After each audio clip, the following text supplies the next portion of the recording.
There are things that believers have prayed for and it refused to go. There are conditions that seem not to answer. And you are saying, why? Let me tell you this. Every time you say, Lord, why is it that we trusted you but we did not see this manifestation? 90% of the time, aside from a few other explanations which we'll consider in other subjects, but 90% of the time, what happens to men is not a reflection of what God wanted to happen. It was the bankruptcy of the flow of power. So the next time you say, God, use me, what you are saying is, God, expand me, expand me, expand me.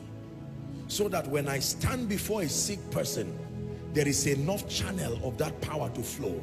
When I stand before somebody going through economic hardship, he can do whatever it takes to do humanly, but I can deposit something divine upon his head.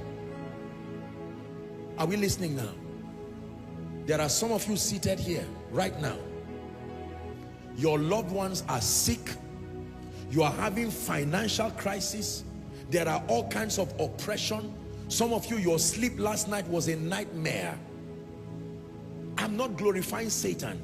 I'm just trying to be honest with you. Some of you, whilst you are seated here right now, you are some of the most diligent believers with character, holiness, and integrity I know of. But nothing has happened in your life from January till now. You will not bribe, you will not cheat, yet you have not seen one real manifestation of the mercy of God. Something is wrong. Something is wrong. Our generation has to bring an answer as to why a woman will pray and fast on a sick bed and not recover till she dies. As to why somebody will say, I am a child of God, I will not take bribes, and he will remain poor till his children cannot go to school. We need answers. The assignment of the church is to bring answers. If we keep fooling ourselves, shying away in irresponsibility, and just creating all kinds of pictures and making it look like it is problems of members, sooner or later, they will leave us and go to seek whatever they feel can help them. Let me tell you the truth. The church was designed to be a place of answers. And I challenge every servant of the living God, including myself, that while we commend ourselves for the little God is doing, we must be honest with ourselves. The world is asking questions we are either not hearing or being deafened by our arrogance over little, and we're not staying to get real answers. We need answers. Tell me why the cancer plaguing me does not seem to reduce after prayer, and yet the Bible says, by his stripes I am healed. Tell me why integrity does not seem to reward in my life. Tell me why I raise my child in the fear of the Lord and he becomes something else. Where else should I go for answers? I've gone to the school. It attempted to give a few answers. I went to intelligent people. It attempted to give a few answers. I listened to my government. It attempted to give a few answers. You have told me that the mountain of the Lord's house shall be exalted above every other mountain. Now I have come. Give me answers as to why my prayer over Satan does not seem to drive him. Give me answers as to why my confessing of the word does not seem to produce result. Can I tell you, the person who stands with God to say, Lord, use me to answer this question, will be about the most valuable person in this generation.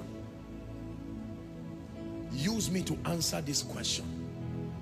Use me to answer this question. Use me to rewrite this narrative, that you become an answer to a question that is in the hearts of men.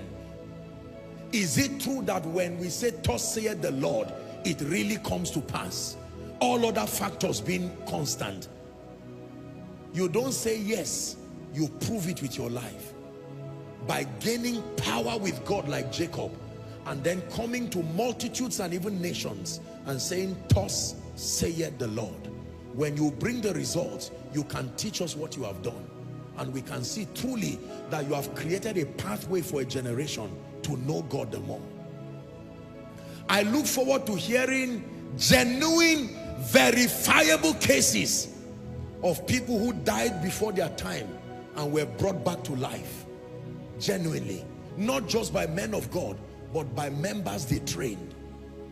That a lady will go home and say, my mom died, and I know it is not her time, and I prayed and did engage this, and my mom coughed back to life and said, I was on my way going, but I heard your voice and you called me back. I look forward to hearing terrorists coming to church to testify that we caught somebody and we saw angels. Angels appeared physically and said, if you don't lose these people now, you will see the limitations of guns and bows and spears. And we decided to lead the people out, not just to deliver them. Can I tell you this sincerely? If the church does not attend to the needs that are confronting society, the church will be extinct. But not in my lifetime. Not in my lifetime. I belong to that generation that will say, Maranatha, come. Everything, come. Your power, come. Your wisdom, come. Your glory, come. According to the power that worketh in us. Unto him be glory in the church. In and through Joshua Selman. So whilst you are seated here, you are not just becoming a believer to get a job, get promotion. You are receiving what empowers you and planting a hunger within your spirit. Some of you, after this program, you will go and have a retreat for 2-3 days and say, Lord, I'm not looking for power to satisfy my lust. The kind of alignment I need to submit to for God's sake host more of you. Let it happen to me.